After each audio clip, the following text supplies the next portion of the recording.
pengembangan mobil listrik sudah merupakan sebuah keniscayaan. Indonesia tidak bisa lagi hanya mengandalkan kendaraan berbahan bakar minyak. Arahan Presiden Jokowi sudah sangat jelas, yakni meminta percepatan pengembangan kendaraan mobil listrik. Presiden Jokowi memerintahkan agar kelak di ibu kota baru diusung konsep kota pintar dan hijau, smart and green city. Dia pun menjelaskan dimaksud green city yaitu semua kendaraan di sana menggunakan bahan bakar listrik. Orang banyak berpikir bahwa kita ini ingin memindahkan ibu kota ini, memindah lokasi, bukan.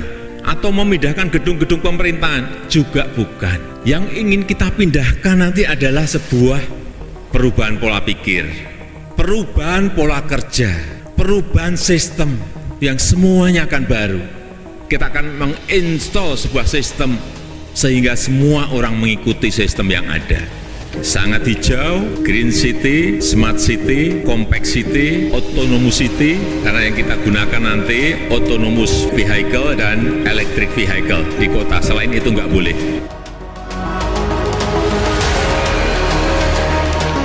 Pernyataan Presiden itu wajar saja dan memiliki pandangan jauh ke depan.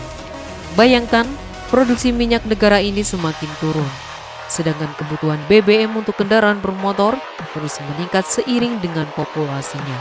Menurut data yang dirilis oleh BPS terakhir, jumlah kendaraan bermotor di negara ini mencapai 146,85 juta. Dari total sejumlah itu, sebanyak 120,10 juta merupakan kendaraan berjenis sepeda motor dan mobil penumpang sebanyak 16,44 juta unit. Sementara itu, pertumbuhan jumlah kendaraan berpenumpang per tahunnya sebanyak 1 juta unit. Dari gambaran di atas harus diakui, negara ini sudah seharusnya mulai memikirkan jalan agar konsumsi BBM mulai dikurangi untuk menggerakkan kendaraan bermotor. Apalagi kita semua sudah mafhum, Indonesia yang kini sudah menjadi negara net importer minyak, sehingga perlu upaya untuk mengurangi penggunaannya. Dan mobil listrik adalah solusinya. Semangat Green City sendiri kini sudah menjadi keniscayaan dunia sebagai bagian untuk menyelamatkan dunia dari pemanasan global. Penggunaan energi baru dan terbarukan adalah jawaban dari tantangan dunia tersebut, termasuk mendorong penggunaan kendaraan bertenaga listrik. Sebagai informasi, industri kendaraan bermotor listrik berbasis baterai dan industri komponen KBL berbasis baterai wajib mengutamakan penggunaan tingkat komponen dalam negeri. Perpres itu mengatur kendaraan bermotor listrik, baik roda 2 maupun roda 4. Berkaitan dengan penggunaan TKDN secara bertahap, mulai yang terendah 40% hingga 80%. Tidak itu saja, pemerintah melalui Kementerian Perhubungan juga berencana memberikan diskon uji tipe bagi kendaraan listrik berbasis baterai sebesar 50%, sebagai bagian dari insentif fiskal bagi percepatan pengadaan kendaraan listrik di Indonesia. Sebagai ilustrasi, insentif yang disiapkan Kementerian Perhubungan berupa potongan biaya uji tipe bagi kendaraan listrik. Untuk biaya uji tipe satu kendaraan bisa mencapai 50 juta rupiah, akan didiskon 50% atau menjadi sekitar 25 juta rupiah. Begitu juga kemungkinan insentif lainnya menyangkut PPN, terutama berkaitan dengan produksi baterai di dalam negeri. Terlepas dari semua itu, kita patut mengapresiasi tekad pemerintah untuk segera mengimplementasikan pengembangan kendaraan listrik tersebut. Dan yang terpenting lagi adalah bagaimana Indonesia tidak hanya menjadi konsumen, tetapi juga produsen kendaraan listrik tersebut. Indonesia menguasai 25% cadangan biji nikel dunia. Peluang menjadi pemain global industri baterai kendaraan listrik dari hulu hingga hilir terbuka lebar. Presiden Joko Widodo mengatakan, dalam 5 tahun ke depan, pemerintah ingin fokus ke industri hilir dari komoditas biji nikel. Karena Indonesia punya cadangan nikel terbesar di dunia. Sekitar 25% cadangan nikel di dunia ada di Indonesia. Jumlahnya kurang lebih 21 juta ton. Indonesia mengontrol hampir 30% produksi nikel di dunia, kata Presiden Jokowi. Pengembangan ekosistem industri baterai kendaraan listrik itu meliputi industri baterai dari hulu sampai hilir, termasuk infrastruktur stasiun pengisian daya hingga daur ulang baterai. Perlu diketahui, Indonesia telah menentukan peta jalan menuju kendaraan bermotor listrik. Dalam peta itu terdapat rencana pembangunan stasiun pengisian kendaraan listrik umum dan stasiun penukaran baterai kendaraan listrik umum. Detailnya, di peta jalan itu juga disebutkan rencana pembangunan SPKLU di 2.400 titik dan SPBKLU di 10.000 titik hingga 2025. Selain itu juga peningkatan daya listrik di rumah tangga pengguna kendaraan bermotor listrik berbasis baterai. Selain memiliki cadangan mineral sebagai bahan baku baterai kendaraan listrik, pasar otomotif Indonesia juga jadi yang terbesar di kawasan.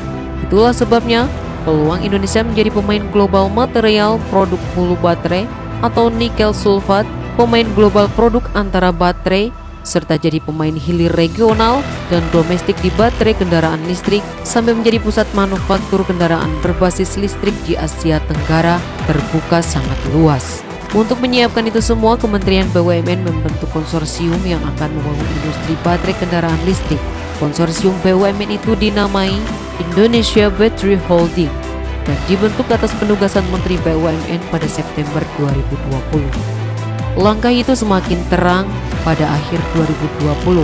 Telah ditandatangani nota kesepahaman proyek pengembangan baterai kendaraan listrik terintegrasi senilai 9,8 miliar US dollar atau setara 142 triliun rupiah antara konsorsium BUMN dan LG Energy Solution, anak perusahaan konglomerasi LG Group.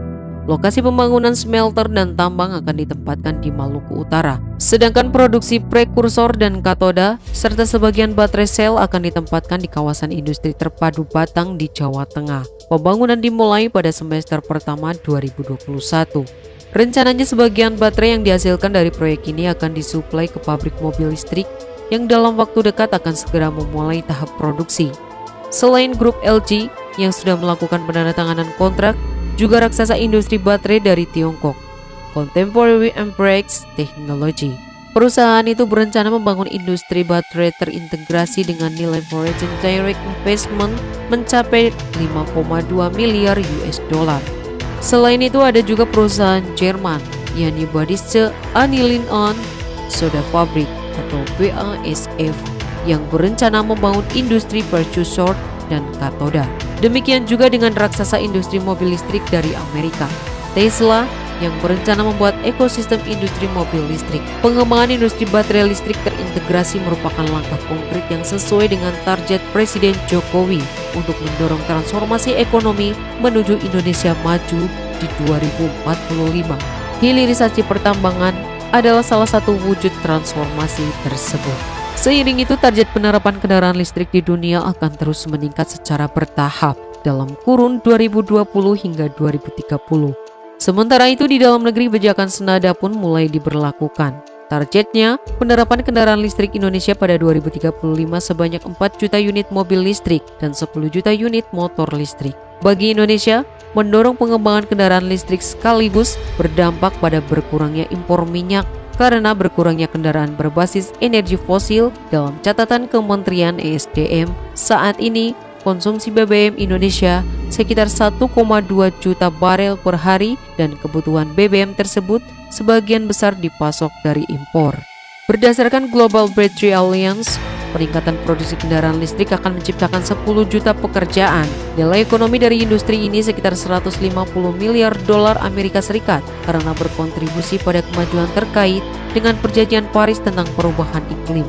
Pemerintah Indonesia melalui Kementerian ESDM menargetkan bisa menghemat devisa sebesar 1,8 miliar dolar Amerika Serikat dari pengurangan impor bahan bakar minyak yang setara 77.000 barel minyak per hari, dari penggunaan 2 juta unit mobil dan 13 juta motor atau kendaraan bermotor listrik berbasis baterai, dan dapat menurunkan emisi CO2 sebesar 1,1 juta ton CO2e sampai dengan 2030.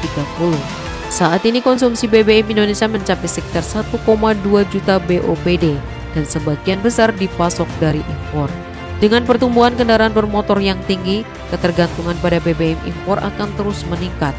Dengan begitu, kendaraan listrik adalah solusi masa depan.